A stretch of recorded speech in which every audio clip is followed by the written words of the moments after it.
So, I have just finished watching the Prime Minister's announcement this evening, and I wanted to record a short message for our parents and families about the return to school. Because if you watch that, you will have seen that the government have said that the 5 key tests that they felt needed to be met before schools and other organisations could return to work have indeed been met. And this is obviously excellent news, because it means that things are progressing across the nation, not just for schools, but for everyone. And so that's something that I think we can all feel very pleased about.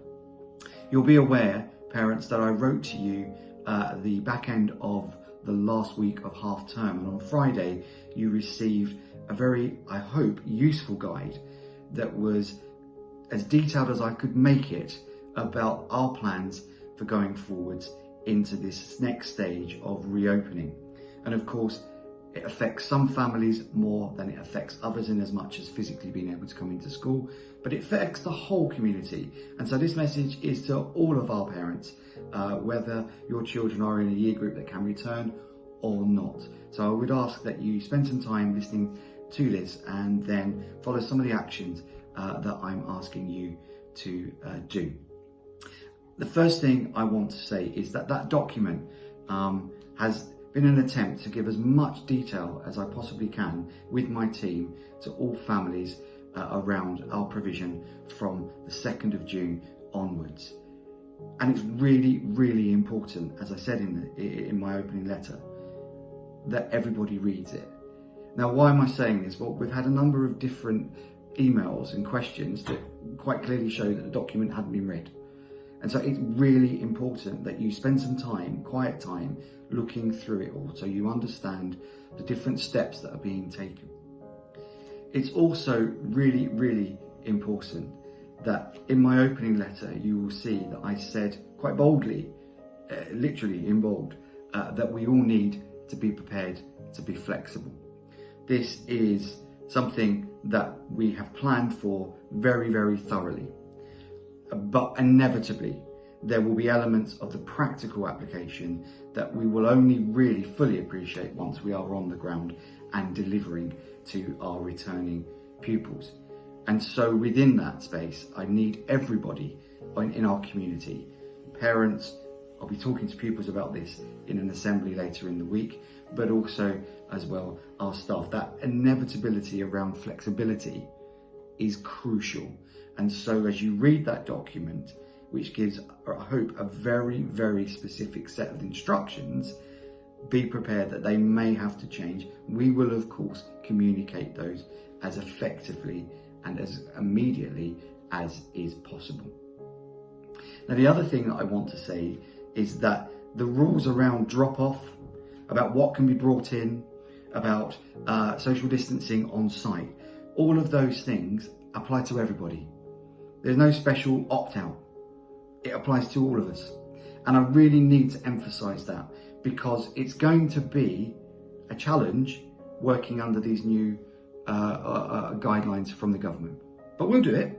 We'll make a success of it, just as we've made a success of online learning, just as we'll make a success of this hybrid, some at school, some at home. We'll make it work. But I do need to really make it clear that the timings for the drop-offs, the signage for where you can enter the school site or where you're to drop your children off depending on their year group, all of those things need to be followed. And there are no special opt-outs for that. It's for all of us.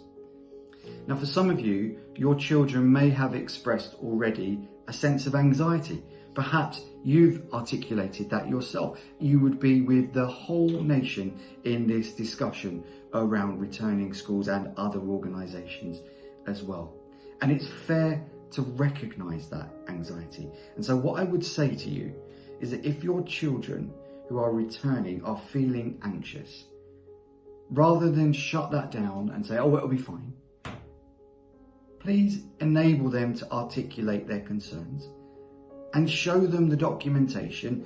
They might not understand all of it, but you can point out the bits that show the different steps school is taking, teachers are taking, staff are taking, you are taking to keep them safe and well. And they'll have a role to play in that, and they'll do that brilliantly. But please enable them to articulate their concerns if they have them. Let's remember that any point of returning to school always brings around a sense of anxiety for some pupils more than others. That's a really well-known phenomenon. And in fact, I'm sure as adults, you can reflect back on your time at school, and some of you may well have found that sleep the night before returning to school was a bit disturbed. And there's no real reason for it. It's just a reaction that some of us have. And if we remember that this return to school is against the backdrop of having everybody stay at home under lockdown conditions, a media coverage that perhaps hasn't always been helpful. And the children may well have picked up on elements of that.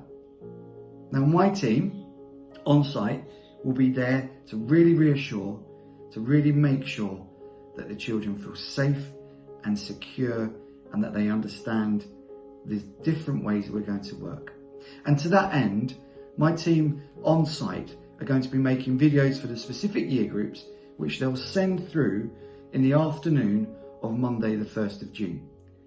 Can I ask please that all of you who are sending children back to school, take some time to look at those videos with your children.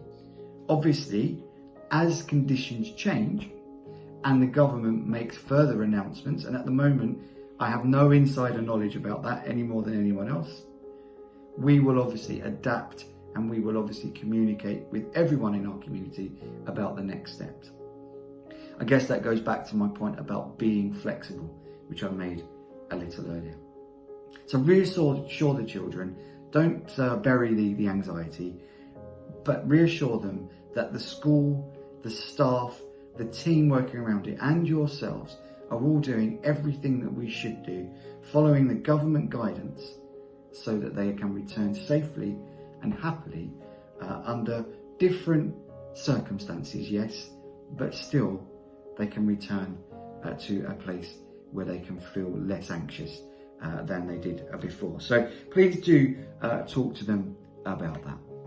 So in summary, I'll be sending a video assembly for all of our pupils. I'll be working regularly with my team and Miss Sands and the leadership team that will be there across the course of the week. We'll be making sure that everything is working exactly as it should. I want to pay tribute to the returning staff and team, and indeed my entire teaching team, who will be adapting to a new model yet again and working really effectively to ensure that online teaching for all families and children that are remaining at home, whilst incorporating the returning pupils into teaching and learning. And whilst Duncan won't feel the same for those returning pupils physically, the spirit will be there, and the experience of care, commitment, focus and learning, that's never going to go away. And then my final point to you is that please do read that document, please do read it carefully. Please ensure you follow the instructions, and if we need to make changes, we will communicate them to you carefully. Please be prepared to be flexible over the coming half term. We're in somewhat uncharted territories, but I have to say, I am just continually blown away by the professionalism, the commitment, the expertise, and the willingness to resolve some really challenging set of circumstances that were announced a few weeks ago, and yet we are in a position where we are confident in the provision that we will be able to make for all of our community against the backdrop of that uncertainty. Will it, won't it happen? Preparing, focused, adaptability, several different plans in place in case one thing changed and another thing was needed. I couldn't be prouder of my team, and I include you in that as parents, because you have a crucial role to play in the success of this as well. So whether you're a family that's returning with your children on the 2nd, or whether you're a family that is having to stay at home because your year group isn't yet able to return to school or other circumstances, either way, we will stay completely connected. We will continue to deliver the excellent level of teaching and learning, and we will all be able to look back on this at some point in the future with a great sense of pride in what we have achieved together. So all that remains for me to say is have a lovely remainder of your half term. Stay safe and take care.